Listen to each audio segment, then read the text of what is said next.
হিয়া চুরি করার পরে বাবা সবার মালপত্র নিয়ে এক পা দু পা করে চলতে আরম্ভ করে। আর আব্দুল্লাহ মনে মনে নিয়াত করেছিল ভোর রাত্রি বেলায় আমি তাকে সামনে পাবো, আমি তার হাতে হাত রেখে মুরিদ খাবো, আমি তার হাতে হাত রেখে বায়াত গ্রহণ করবো। এবার আপনার এহিয়া চলে যেন সমস্ত মাল পত্নী নিয়ে মসজিদের পাশ দিয়ে চলে যায়।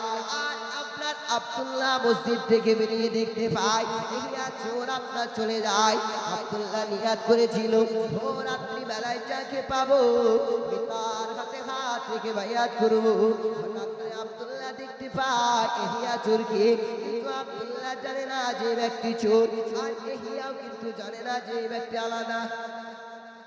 দুজনা দুই রকম।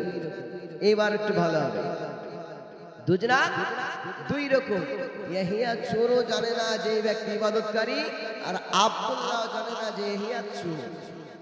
এহিয়া চোর যেন বাবা সমস্ত মাল পুটলি নিয়ে দৌড়াতে আরম্ভ করেছে।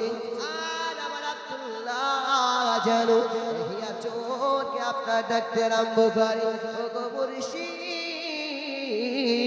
আমি আমার নাম হলো আব্দুল্লাহ, আপনি দাঁড়িয়ে যান, আপনি কেন পালান? কারণ হলো এহিয়া চোর ভাবতেছে আমি হয়তো চুরি করেছি, আমি মালপত্র নিয়ে পালাচ্ছি হয়তো, আর ওই ব্যক্তি হয়তো দেখে নিয়েছে, তাই আমার পেছন পেছন পালায়, আমার পেছন পেছন আমায় ধাওয়া করে। এহিয়া চোর ভাবতেছে আমি যদি দাঁড়িয়ে যাই ব্যক্তিটা আমায় মারবে। আর আব্দুল্লাহ ভাবে হুজুর আপনি দাঁড়ান, আপনার হাতে আমি মুরিদ হব। দুজনা দুই রকম নিয়াত। ই বলে যে আমি মুরিদ হব হুজুর দাঁড়ান, আর উনি বলে যে আমি যদি দাঁড়াই পিঠে চলবে কি লাগে, দাঁড়াই। হঠাৎ করে যেন বাবা আব্দুল্লাহ ডাকতে আরম্ভ করে, মুর্শিদ, আমার নাম হলো আব্দুল্লাহ, আমার নাম হলো আব্দুল্লাহ, হুজুর আপনি পালাবেন না, আপনি দৌড়াতে আরম্ভ করবেন না, আপনি দাঁড়িয়ে যান, দাঁড়িয়ে যান, আমি আপনার কাছে একটু কথা বলতে চাই, আমি আপনার সঙ্গে কিছু আলাপ আলোচনা করতে চাই।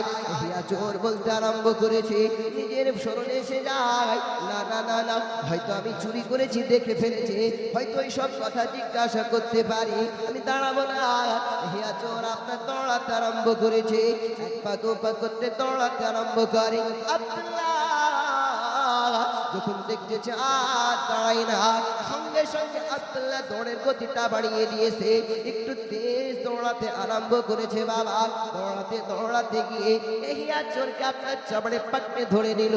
এহিয়া চোর আপনার ধরে নেওয়ার পরে আব্দুল্লাহ বলে, হুজুর আমি আপনাকে অনেক আগ থেকে ডাকতেছি, হুজুর আপনি কেন পালিয়ে যান? কারণ হলো হুজুর আমি আপনাকে তো মারতে আসিনি, কারণ হলো আমার নাম হলো আব্দুল্লাহ, আমি ইরাকের বুকে সব চাইতে বড় ডাক্তার ছিলাম, কিন্তু আমি কালকে তওবা করেছি, আমি এই কাজ করব না বলে আল্লাহর ঘরে ইবাদত বন্দেগী করতেছিলাম।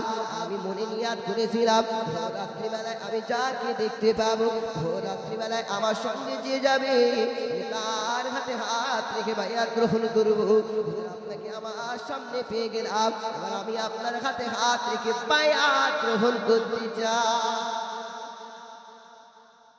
এহিয়া চোর চিন্তা করে আমি তো চোর, আর বড় ডাকাত ছিল, যদি বলি চোর ফিরতুবে, কারণ আগ থেকে তো বড় ডাকাত, আর আমি তো সামান্য চোর, চোরের চাইতে ডাকাতরা বেশি খতরনাক হয়, যদি বলে দিই তাহলে আমাকে আগে বলে।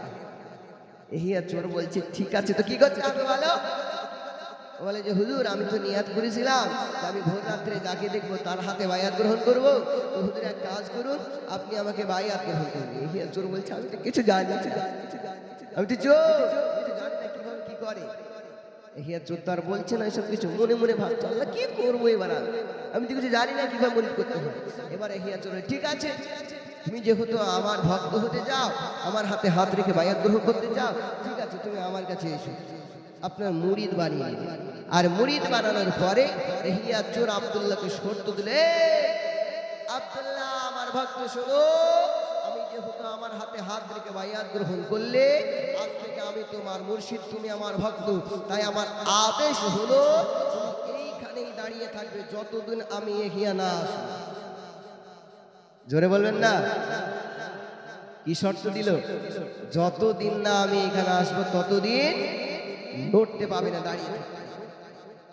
সোনা মানিক আমার একদা বলে গেল, আমি যতদিন না তোমার কাছে আসবো, আমি যতদিন না তোমার কাছে ফিরে আসবো, তুমি এইখান থেকে এক পাও নড়াবে না, এক পাও তুমি হটাবে না। বলে ঠিক আছে, আমি আপনার কথা মেনে নিলাম, কারণ আপনি হলেন আমার মুর্শিদ আর আমি হলাম আপনার ভক্ত। মুর্শিদের কথা ভক্ত কোনো অমান্য করতে পারে না, কারণ হলো মুর্শিদের কথা যে অমান্য করবে সে কোনো ভক্ত নয় বাবা, ভক্ত সে ভক্ত নয়। আপনি মুরিদ হলেন কেন?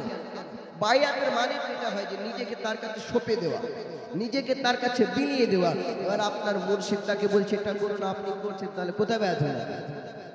তার কথা কখন মানলেন আপনি? ওই ব্যক্তিটা বলছেন যে হুজুর, আজ আপনার হাতে যেহেতু বায়াত গ্রহণ করেছি, আপনি আমার যেহেতু মুর্শিদ হয়ে গেছেন, আপনাকে আমি বলতে চাই আপনি যতক্ষণ না এখানে আসবে এইখান থেকে আমি এক পা ঘটাবো না, আপনি যান। জোরে বলেন। একদিন দুদিন করতে করতে বাবা 3 বছর পর্যন্ত কেটে গেছে, এখানে আপনার দাঁড়িয়ে রয়েছে। হঠাৎ করে হিয়াচলের স্মরণ এসে গেল, আপনার মনে আশা জেগে গেল, বাগেরহাট শরীফেতে একজন বিখ্যাত আল্লাহর ওলি রয়েছে, যার নাম হলো আব্দুল কাদের, যার নাম হলো আব্দুল কাদের। ওই ব্যক্তিটা অনেক প্রশংসা ছড়িয়ে রয়েছে, অনেক সুনাম রয়েছে। ওই ব্যক্তিটা হয়তো বড় লোক মানুষ, তার বাড়ি চুরি করতে গেলে বেশি টাকা পয়সা পাবো। মনে কি আসলো? এবার চুরি করতে যাবে কার বাড়ি? আব্দুল কাদের জিলানীর বাড়ি। আর ভক্ত যে ওইখানে দাঁড়িয়ে আছে সব ভুলে গেছে, সব ভুলে গেছে। এখন স্মরণে আসছে কি যে আব্দুল কাদের জিলানী রহমাতুল্লাহ আলাইহি বিখ্যাত একজন আল্লাহর বলি, তিনি তো সুনামধন্য মানুষ, আর সুনামধন্য বাড়িতে ভালো টাকা পয়সা থাকে। কারণ গ্রামে দেখবেন যে টাকা পয়সা ব্যক্তি হলো সুনামধন্য তো হয়, তাদের নামটা ছড়িয়ে থাকে। এবার বলছে ওনার নাম তো খুব চলে বাগদাদে, ওনার চুরি করতে টাকা পয়সা। রাত্রি হয়ে গেল বাবা, হঠাৎ করে চুরি করতে গিয়েছেন। চুরি করতে যাওয়ার পরে হঠাৎ ঘরের ভেতর প্রবেশ করে গেল, চুরি করতে আরম্ভ করে। সামানপত্র নিয়ে নেওয়ার পরে যখন আপনার সব কিছু লুটপাট করে নিয়েছে বাবা, লুটপাট করে নেওয়ার পরে এবার ঘাড়ে পুটলি বাঁধার পরে চেনা জানো রাজার কাছে যাবে, রাজার খুলতে যাবে, সামনে যেন অন্ধকার অন্ধকার হয়ে যায়। জোরে বলে অন্ধকার হয়ে যায়। বলে কি ব্যাপার, দরজা কই? এই তো দেখলাম, কোথায় গেল দরজা? পুটলিটা আবার রাখছেন তো সামনে দরজা দেখতে পায়। জোরে বলে দরজা দেখতে পেলাম, কি করবো? আবার পুটলিটা কাঁদিলে বেচারা পুটলি নিয়ে আবার যায়, আবার দরজা খুলে। সারা রাত এই করতে করতে বেচারা ক্লান্ত হয়ে যায়। ক্লান্ত হয়ে যাওয়ার পর ঘুমিয়ে গেছে। কি হয়েছে? ঘুমিয়ে গেছে। হঠাৎ করে বাবা রাত্রিবেলাতে আমার কাউসে আজমের কাছে হযরত খিজির আলাইহিস সালাম এসে উপস্থিত হয়ে গেল আর বলে হুজুর, অমুক এলাকাতে একজন মানুষ মারা গেছে, ওই ব্যক্তির জানাজা পড়ানোর জন্য সকালবেলা একটা কুতুবের প্রয়োজন রয়েছে, একজন ইমামের প্রয়োজন রয়েছে। এই কথা বলার পরে বলে ঠিক আছে ঠিক আছে, এই কথা জেনে আপনার বলেছে বাবা। বলার পরে আমার গৌসে আজম বলে হুজুর যাও যাও যাও, কাল সকাল বেলায় আবার আসবে, দেখবে আমি তোমায় একটা কৌতুক দিয়ে দেবো।